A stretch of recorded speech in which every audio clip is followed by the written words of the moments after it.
নমস্কাৰ আপোনালোকে চাই আছে ক্ৰিকেট গুৰু আছাম ইউটিউব চেনেল 61 ৰানত ভাৰতে পৰাস্ত কৰিছে পাকিস্তানক আৰু এই জয়ৰ সৈতে ভাৰতে টি20 বিশ্বকাপ 2026ৰ সুপাৰ 8ত প্ৰৱেশ কৰিছে পাকিস্তান টিমটোৰ কথা ক'বলৈ গ'লে ইমান দিনৰ পৰা নেখেলো কৰি ভাওনা কৰি আহি শেষত আহি এই অৱস্থা এইবিলাক যদি নেখেলো কৰি থকাতকৈ অলপ যদি খেলতে গুৰুত্ব দিলেহেঁতেন তেতিয়া হয়তো আজি অলপ ভালদৰে হাৰিলেহেঁতেন ইমান মানে বেয়াকৈ হাৰিবলগীয়া অৱস্থাৰ সৃষ্টি নহ'লহেঁতেন সো জিম্বাবুৱে এওঁলোকতকৈ বেছি ভাল খেলিব জিম্বাবুৱেৰ হাতত পাকিস্তান হাৰি যাব জিম্বাবুৱে বৰ্তমান সময়ত যিটো অৱস্থা যিটো ফাইট আমি দেখিম বুলি ভাবিছিলোঁ যেনেকুৱা ধৰণৰ ফাইট আমি চাবলৈ পাম বুলি ভাবিছিলোঁ কিন্তু বেটিঙত তেনেকুৱা ধৰণৰ আমি একো দেখিবলৈ নাপালোঁ বলিঙত অৱশ্যে অলপমান ইমান বেছি ভালো নহয় বলিঙত অলপ চলপ ভাল কৰিছিলে ইণ্ডিয়াক 200 কৰিবলৈ নিদিলে 180 কৰিবলৈ নিদিলে হেতু আমি বলিংটো আমি ইমানো বেয়া বুলি ক'ব নোৱাৰো কিন্তু বেটিংটো একেবাৰে টাচ পাতৰ দৰে খহি যোৱাৰ নিচিনা অৱস্থাৰ সৃষ্টি হ'ল কোনো এজনে সাধাৰণতে খেলখন গাম্ভীৰ্যপূৰ্ণভাৱে ভালদৰে খেলিব নোৱাৰিলে এটা ভাল পাৰ্টনাৰশ্বিপ কৰিব নোৱাৰিলে এটা ভাল অৰ্ধশতক কৰিব নোৱাৰিলে গতিকে কমপ্লিটলি ফেইল বেটিঙৰ ফালৰ পৰা পাকিস্তান টিমটো ভাৰতৰ যদি আমি কথা ক'বলৈ যাওঁ ঈশান কিষণৰ আজি বেটৰ গৰ্জন দেখিবলৈ পালোঁ অত্যন্ত সুন্দৰ এটা ইনিংস এইখন যিখন পিটছ আছিলে পিটছখন কিন্তু যথেষ্ট কঠিন আছিলে পাকিস্তানৰটো এয়া অৱস্থা হৈছিলে ভাৰতৰ বেটাৰৰো কিন্তু ইয়াত ৰান বনোৱাৰ ক্ষেত্ৰত কঠিনতাৰ সন্মুখীন হ'বলগীয়া হৈছিলে আপোনালোকে দেখিবলৈ পাইছিলে হেতু ঈশান কিষণে যিহেতুকে অলপ ফাষ্ট খেলিলে এনেকুৱা এটা ইনিংস খেলি থৈ গ'ল হেতু কাৰণেহে ভাৰতৰ ইমান কেইটা ৰান হ'ল 175 ৰানৰ যিটো 176ৰ টাৰ্গেট হেতু দিবলৈ সক্ষম হ'ল 175 ৰান কৰি সো আপোনালোকে দেখিবলৈ পাইছিলে উইকেট কিন্তু নিয়মীয়াভাৱে আমাৰো গৈ আছিল আমাৰ ইণ্ডিয়ান টিমটো উইকেট নিয়মীয়াভাৱে গৈ আছিল ঈশান কিষণে প্ৰথম সেই ৰান কেইটা কৰিলে ডুবে অলপ ৰান কৰিলে সূৰ্য কুমাৰে অলপ ৰান কৰিলে তিলকে কেইটামান কৰিলে আৰু লাষ্টত ৰিংকু সিঙে 6 মাৰি তেনেকৈ 175 লৈকে নিলেগে সো পাকিস্তানৰ লগত খেল একো ৰিস্ক ল'ব নোৱাৰি তেওঁলোক কেতিয়াবা বহুত ভাল খেলি দিয়ে কেতিয়া প্ৰায়ভাগ সময়তে বেয়া খেলে কিন্তু কেতিয়াবা আকৌ কি হৈ যায় একো পাত্তা নাই ন গতিকে ৰিস্ক ল'ব নোৱাৰি হেতু কাৰণে মানে যথেষ্ট কষ্ট কৰি ইণ্ডিয়াই 175ৰ ৰানটো কৰিলে কিন্তু পাছত আমি গম পালোঁ দেখোন 175 ৰান দৰকাৰে নাছিলে 150 দৰকাৰ নাছিলে 130 মান যদি আজি টাৰ্গেট দি দিলেহেঁতেন তেতিয়াও পাকিস্তানৰ টিমটো ধুনীয়াকৈ হাৰি গ'লহেঁতেন গতিকে 150 160 170 180 কোনো দৰকাৰেই নাই আমিতো 200 বিচাৰি আছিলোঁ ন আমিতো ভাবি আছিলোঁ 200 লাগিছিলে পাকিস্তানৰ লগত খেলিবলৈ লৈছে 200 মান কৰিলে ভাল হয় কিন্তু শেষৰ অৱস্থা কি যে তেওঁলোক 130 কৰিব নোৱাৰিলে 120 কৰিব নোৱাৰিলে পাকিস্তান টিমটোৱে ভাৰতৰ 176 ৰানৰ টাৰ্গেটৰ প্ৰত্যুত্তৰ সো তেওঁলোকেতো জানে আপোনালোকে খেলৰ আগত বিভিন্ন ডাঙৰ কথা কৈ থাকে এইবিলাকতো বিভিন্ন ক্ৰিকেট বিশেষজ্ঞ তেওঁলোকৰ বিভিন্ন ধৰণৰ কথা কৈ থাকে তাৰ কিন্তু একো এটা কথা আসল খেলত কিন্তু দেখিবলৈ পোৱা নাযায় উছমান তাৰিকৰ ভয়টো আছিলে অলপ পজ কৰি বল মাৰে তেখেতৰ বল কিন্তু সঁচাকৈ পজ কৰি মৰাৰ কাৰণে ৰখাই মৰাৰ কাৰণে সমস্যাৰ সন্মুখীন হৈছে আপোনালোকে দেখিবলৈ পাইছে হেতু সমস্যা নাই হোৱা বুলি ক'ব নিবিচাৰো উছমান তাৰিকৰ বলত কিন্তু সমস্যাৰ সন্মুখীন হ'ল অলপ যেনেকৈ সাধাৰণতে আমি এটেক কৰিব পাৰিব বুলি ভাবিছিলোঁ নোৱাৰিলে কিন্তু উছমান তাৰিকে নিজৰ কাম কৰি দিলে কিন্তু বাকিবিলাক বলাৰক যেনেকৈ তেনেকৈ ভাৰতে মিলাই ল'লে আৰু মেইন কথাটো হ'ল যে তেওঁলোকৰ লগত যেতিয়া খেল হয় পাকিস্তানৰ লগত যেতিয়া খেল হয় তেতিয়া সাধাৰণতে পেচাৰৰ কাৰণে জনা যায় পাকিস্তানক পেচ এটেকৰ কাৰণে জনা যায় সো শাহিন শাহ আফ্ৰিদি নাছিম শাহ এওঁলোকৰ কাৰণে জনা যায় সো এইবাৰ আজি আমি দেখিবলৈ পালোঁ তেওঁলোকে এটা বেলেগ ধৰণৰ পৃথক ধৰণৰ গেম প্লেন লৈ পেলাই অহা দেখিবলৈ পালোঁ প্ৰথম অভাৰৰ পৰাই স্পিন বলিঙেৰে আৰম্ভ কৰিছে আৰু বেছিভাগ সৰহভাগ অভাৰ তেওঁলোকৰ কিন্তু স্পিন বলাৰে মাৰিলে এইটো কি হ'ল বেকফায়াৰ হ'ল বুলি ক'ব লাগিব ইমান বৰ বিশেষো হোৱা নাই যদিওবা তেওঁলোকে প্ৰথমতে সলমান আলী আঘা প্ৰথমতে বলিং কৰিলে অধিনায়কে বলিং কৰিছে আজি ইমান বলিঙৰ কাৰণে জনা নাযায় আজি প্ৰথম অভাৰ তেওঁ কৰিছে গতিকে সেইটো এটা ভাল প্লেন আছিলে কিন্তু গোটেই অভাৰ সোপা বেছিভাগ সৰহ সংখ্যক অভাৰে কিন্তু স্পিন বলাৰ মৰাটো কিন্তু ইমানো বেছি পাৰফেক্ট এটা গেম প্লেন নাছিলে কাৰণ সেইটোৱে বেছি ৰানহে হ'লগে মানে এইটো বেকফায়াৰহে হ'লগে বুলি ক'ব লাগিব সো স্পিন খেলিব পাৰে ভাৰতীয় বেটাৰে কিন্তু মাজে তেনেকৈ মানে ইমানো বেছি স্পিন বলাৰ লগাবলৈ দৰকাৰ নাছিলে মাজে অলপ পেচাৰো তাত ইউজ কৰাৰ দৰকাৰ আছিলে সৰহভাগ অভাৰ কিন্তু সেই সোপাই মাৰিলে স্পিন বলাৰ সোপাই মাৰিলে সো স্পিন বলাৰ সোপাই মাৰিলে আমি প্ৰথমতে ভাবিছিলোঁ এইটো আজি কেনেকুৱা ধৰণৰ গেম প্লেন লৈ আহিছে গোটেইবিলাক দেখোন স্পিনাৰে আহি আছে পাকিস্তানৰ স্পিনাৰে আহি আছে বাৰে কিন্তু যি কি নহওক সেইটো গেম প্লেন ইমানো বেছি মানে এফেক্টিভ নহ'লে ইণ্ডিয়া এগেইনষ্টত প্ৰথমতে যদিও বা অভিষেকৰ উইকেটটো উলিয়াই লৈ গৈছিলে কিন্তু পাছলৈ তেনেকৈ কামত নিদিলেগৈ সেইটো ইমানো বেছি তেওঁলোকে সফল গেম প্লেন বুলি ক'ব নোৱাৰি সেইটো পাকিস্তানৰ ফালৰ পৰা বাকি ইণ্ডিয়াৰ ফালৰ পৰা ঈশান কিষণৰ ইনিংছটোৱে কিন্তু গোটেই খেলখনৰ ৰেহৰূপটো সলাই দিছে ঈশান কিষণ যদি কেনেবাকৈ সোনকালে আউট হৈ গ'লহেঁতেন তেতিয়া কিন্তু ইণ্ডিয়ান টিমটো যেনে তেনে 150 মান চুলেগৈহেঁতেন সেইটো এটা কিন্তু ডাঙৰ কথা ঈশান কিষণৰ যিটো ইনিংছ সেইটোৱে কিন্তু আৰ পাৰ আছিলে আজি জয়ৰ ক্ষেত্ৰত আৰ পাৰ সেইটো ইনিংছেই আছিলে গতিকে সেইটো ইনিংছ এটা হেডছ অফ টু ঈশান কিষণ যে এনেকুৱা এখন খেলত প্ৰেছাৰ থকা খেলত তেওঁ এনেকুৱা এটা ইনিংছ খেলিলে প্ৰথমতে আহি তাকো অভিষেক শৰ্মা উইকেটটো যোৱাৰ পাছত কোনো প্ৰেছাৰ কিন্তু পৰিবলৈ নিদিলে টিম ইণ্ডিয়াৰ ওপৰত অভিষেক শৰ্মা উইকেটটো যোৱাৰ পাছত অলপমান প্ৰেছাৰ আহিছিলে কিন্তু সেইটো হেণ্ডেল কৰি ল'লে আমাৰ ঈশান কিষণে গতিকে আপোনালোকক যদি মই দেখুৱাবলৈ চাওঁ স্ক'ৰ কাৰ্ডখন 175 ৰান 7টা উইকেটৰ লোকচানত 20 অভাৰত ইণ্ডিয়াই কৰিছিলে ঈশান কিষণ 40টা বলত 77 10টা 4 3টাকৈ 6 তেখেতে মাৰিছিলে 192 ষ্ট্ৰাইক ৰেট অভিষেক শৰ্মা 0 ৰানত আউট হৈ গ'ল 4টা বলত 0 ৰান অভিষেক শৰ্মাই কৰিলে সো কোনোবা এজনে মই কমেণ্টত দেখিছিলোঁ যে অভিষেক শৰ্মা কথাটো অলপ কৈ দিবলৈ কৈছিলে যে কি হৈছে ইমান ফেইল মাৰিছে প্ৰথম ইউএছএৰ লগতো ফেইল হৈছিলে আৰু এইখনটো ফেইল হৈছে ইউএছএৰ লগত বাৰু ফেইল হৈছে দেন তাৰপাছত আমি দেখিছিলোঁ যে তেখেতৰ পেটৰ অসুখ হৈছিলে ওজন কমিছিলে বহুত কিবা কিবি সমস্যাৰ পৰা তেখেতে আহিছে গতিকে ইমানো আমি তেখেতক জাজ কৰিব নোৱাৰোঁ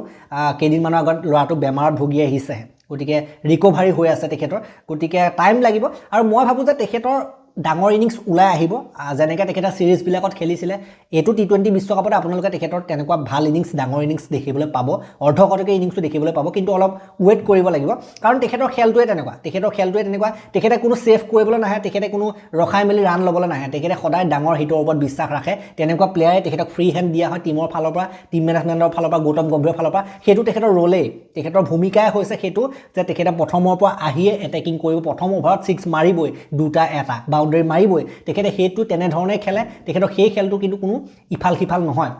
গতিকে তেখেতক মই ইয়াত দুখ ধৰিবলৈ নাযাওঁ জাজ কৰিবলৈ নাযাওঁ মই আশা কৰিছোঁ তেখেতৰ ভাল ইনিংছ ওলাই আহিব পাছৰ মেচত আমি দেখিবলৈ পাম আৰু তেখেতে খেলি থাকিব তেখেতৰ কাৰণ ফ্ৰী হেণ্ড দিয়া থাকে তেখেতে সদায় তেনেকৈ খেলিব গতিকে তেখেতক ইমান মই জাজ কৰিবলৈ নাযাওঁ এই ক্ষেত্ৰত ভাল ওলাই আহিব মোৰ বিশ্বাস আছে দেন আহিলে তিলক বৰ্মা 24টা বলত 25 ৰান কৰিলে তিলক বৰ্মা কিন্তু খেলটো সেই প্ৰথম পাৰ্টটো ঠিকেই গৈ আছে তেখেতে অলপ ডিফেন্সিভ খেলে প্ৰথমৰ পৰা অলপ ৰখাই মেলি ৰান লৈ মেলি কিবা কিবি কৰি খেলে ইমান বেছি এটেকিং নকৰে প্ৰথমতে ষ্ট্ৰাইক ৰেটটো লাহে লাহে বঢ়ায় তেখেতে গতিকে এইটো এটা তেখেতৰ ৰোলে ইমান বেছি এটেকিং প্ৰথমৰ পৰা নহয় গতিকে সেই বস্তুটো তেখেতে ইয়াৰ আগৰখন মেচত আমি দেখিবলৈ পাইছিলোঁ যিটো সময়ত এটেক কৰিব লাগে সেইটো সময়তে কিন্তু আউট হৈ গুচি যায় অলপ ছেট হৈ যোৱাৰ পাছতে কিন্তু 20 ৰান কৰি আউট হৈ গৈ আছে গতিকে যি কি নহওক তেখেতৰ সেইটো ৰোলে তেখেতৰো এটা ৰোল থাকে যে অলপ সেইটো ধৰি ৰখাটোৱে তেখেতৰ ৰোল হয় গতিকে সেইমতে তেখেতে খেলে কিন্তু এটেক কৰাৰ সময়ত আউট হ'ব নালাগে এটেক কৰাৰ সময়ত আৰু অলপ যদি থাকিব পাৰে এটেক কৰি মেলি অলপ 4-6 মাৰি মেলি সেইটো ইণ্ডিয়া টিমৰ কাৰণে ভাল হয় গতিকে তিলক বৰ্মাৰ পৰা মই আশা কৰিছোঁ ষ্টাৰ্টবিলাক পাইছে দীঘল আৰু যাব বুলি মই আশা কৰিব পাৰোঁ দেন সূৰ্যকুমাৰ যাদৱ 29টা বলত 32 ৰান আজি তেখেতে সাধাৰণতে পৰিস্থিতি চাই বুজি খেলিলে আৰু সেইটো সময়ত যিটো সময়ত তেওঁ আহিছিলে সূৰ্যকুমাৰ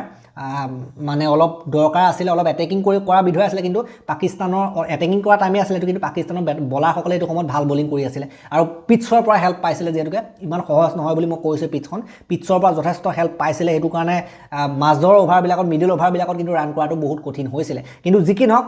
হাৰ্দিক পাণ্ডিয়া 0ত গ'ল দেন শিৱম ডুবে 17টা বলত 27 শিৱম ডুবে 3টা 4 এটা 6 শিৱম ডুবে কিন্তু ইম্পৰ্টেণ্ট টাইমত আহি পেলাই এই বাউণ্ডাৰী কেইটা মাৰিলে এইকেইটাই কিন্তু ৰানটো বহুৱাৰ ক্ষেত্ৰত যথেষ্ট সহায় কৰিলে ৰিংকু সিঙে 4টা বলত 11 ৰিংকু সিঙে এটা 4 এটা 6 মাৰিলে বহুত ইম্পৰ্টেণ্ট টাইমত শেষৰ সময়ত আহি 6 মাৰিছে বহুত ভাল লাগিলে 4 মাৰিছে ৰিংকু সিঙে শেষৰ অভাৰত আহি লাষ্টৰ খেলখনত যিটো কাম কৰিছিলে নামিবিয়া এগেইনষ্টত 6টা বলত 1 ৰান কৰিছিলে সেইটো কিন্তু এইখন খেলত কমপ্লিটলি ডিফাৰেণ্ট এজন ৰিংকু সিং আমি দেখিবলৈ পালোঁ অক্ষৰ পেটেল এটা বলত 0 এনেকুৱা ধৰণৰ স্ক'ৰ আছিলে ইণ্ডিয়াৰ বাকী বলিং তেওঁলোকৰ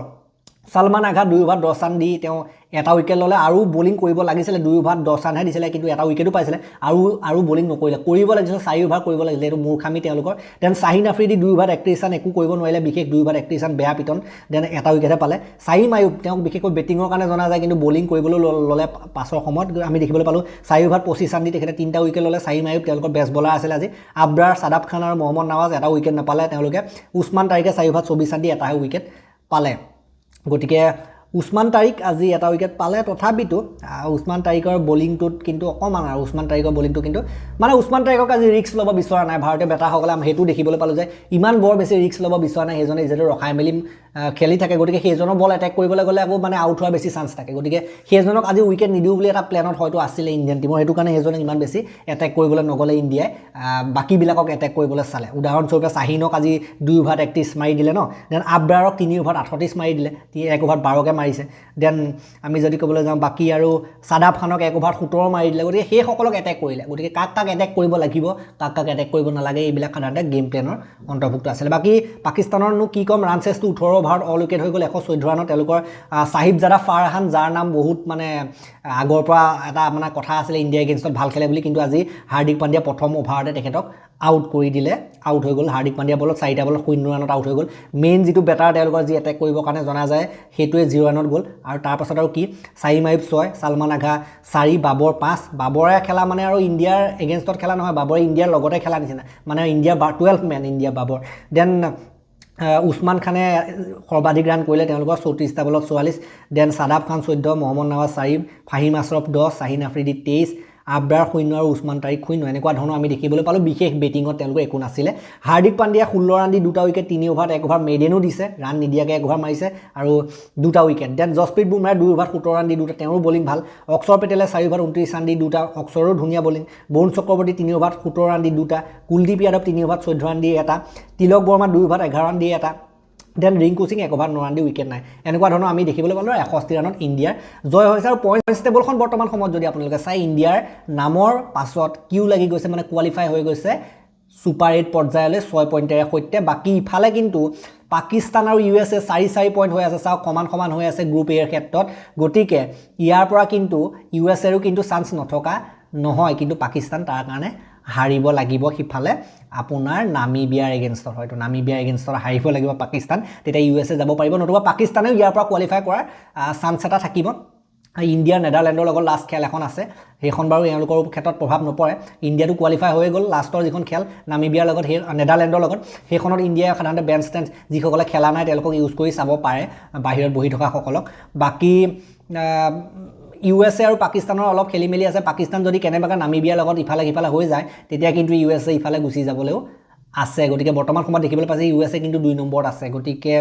এইটো এটা কথা হৈ আছে কিন্তু পাকিস্তানে নিজৰ শেষৰখন মেচ যদি জিকে নামিবিয়াৰ লগত তেতিয়া পাকিস্তান কোৱালিফাই হৈ যাব নেক্সট ৰাউণ্ডৰ বাবে গতিকে সেইটো হ'ল কথা গতিকে পাকিস্তানৰ এখন খেলে আছে সেইখনে তেওঁলোকে ভাল খেলিব লাগিব যদি সুপাৰ 8 পাব বিচাৰে সো এতিয়া আহিলোঁ আমাৰ এখনেই খেল আছে আৰু এইখন খেলৰ মেন অফ দ্য মেচৰ যদি আমি কথা ক'লোঁ মেন অফ দ্য মেচটোতো নিশ্চিতভাৱে ঈশান কিষণে পাব লাগে ঈশান কিষণে পাইছে ঈশান কিষণক দিয়া হৈছে ভাল লাগিলে ঈশান কিষণৰ এটা বেষ্ট ইনিংছ ওলাই আহিলে এইটো ৱৰ্ল্ড কাপৰ ক্ষেত্ৰত অভিষেক শৰ্মাৰ কাৰণে অপেক্ষা অব্যাহত আছে আমি দেখিবলৈ পাম কিন্তু মই ক'লোৱে যে যিহেতুকে বেমাৰৰ পৰা উভতি আহিছে বিভিন্ন কথা থাকে ফেক্টৰ থাকে লাহে লাহে আমি দেখিবলৈ পাম তেওঁৰ পৰাও দেখিবলৈ পাম আৰু ইণ্ডিয়ান টিমটো যিটো আজি খেল দেখিবলৈ পালোঁ চেম্পিয়নৰ দৰে খেলিছে পৰিস্থিতি বেয়া আছিলে পিচ বেয়া আছিলে যদিও ইণ্ডিয়ান টিমে বেষ্ট উলিয়াই আনিছে বেষ্ট যিটো টাৰ্গেট দিব পাৰি এখন গ্ৰাউণ্ডত সেইটোৱে দিছে ইণ্ডিয়াই সো এইটো ভাল লাগিলে বাকী পাকিস্তানে কি কৰিলে কি নকৰিলে এইটো বেলেগ কথা ইণ্ডিয়াৰ ফালৰ পৰা এজ এ টিম বহুত ধুনীয়া খেলা হৈছে আৰু এনেকৈ যদি খেলি গৈ থাকে সুপাৰ 8তো ভাল কৰিব ফাইনেললৈকে ইণ্ডিয়া গুচি যাব এনেকৈ যদি সদায় খেলি থাকে সো খেলিব ইণ্ডিয়াৰ যিটো টিম ভালেই শক্তিশালী টিম প্ৰথম ফেভাৰিট হিচাপে ষ্টাৰ্ট কৰিছে এইটো টুৰ্ণামেণ্ট আৰু মোৰ বোধেৰে আনবিটেন হৈ থাকিব লাগে 2024ত যেনেকৈ কৰিছিলে তেনেকৈ অপৰাজয় থাকি পেলাই এইটো টুৰ্ণামেণ্ট দখল কৰিব লাগে বিশ্বকাপ দখল কৰিব লাগে তাকে আশা কৰিম আৰু এইটো ভিডিঅ' মই ইমানটা সমাপ্ত কৰিলোঁ লাষ্টৰ যিখন খেল নেদাৰলেণ্ডৰ লগত সেইখনটো জিকিবই এনেও কোনো কথাই নাই এখন হৰাৰ ক্ষেত্ৰত গতিকে তাততো আৰু বেঞ্চত কোনোবা যদি আছে নেখেলাকে তেওঁ খেলাই চাব লাগে লাষ্টৰ বুলি গতিকে তাৰ পাছতো সুপাৰ 8 আহিব সুপাৰ 8ত আৰু ভাল খেল হ'ব ইয়াতকৈও ভাল জমা খেল কিছুমান হ'ব ইয়াতকৈও বেছি ভাল লাগিব সুপাৰ 8ৰ খেলবিলাকক আৰু তেতিয়া প্ৰত্যেকখন খেলে ভাল লাগিব তেতিয়া আৰু ভাল হ'ব গতিকে এই ভিডিঅ'টো মই ইমানটা সমাপ্ত কৰিলোঁ ভাল লাগিলে যদি লাইক কৰিব শ্বেয়াৰ কৰিব চেনেলটোলৈ নতুনকৈ আহিছে যদি ছাবস্ক্ৰাইব কৰি ঘণ্টাটো দবাই দিব এটা মানুহে বহুতবাৰ হাইপ দিব পাৰে হাইপ দি দিব তেতিয়া আমাৰ চেনেল আগবাঢ়ি যোৱাৰ সুবিধা হয় আৰু চেনেলটোলৈ নতুনকৈ আহিছে যদি ছাবস্ক্ৰাইব কৰি ঘণ্টাটো দবাই থৈ যাবলৈ নাপাৰিব তেতিয়ালৈকে আৰু এটা নতুন ভিডিঅ' লৈ অনাৰ প্ৰতিশ্ৰুতিৰে মই বিদায় মাগিছোঁ ধন্যবাদ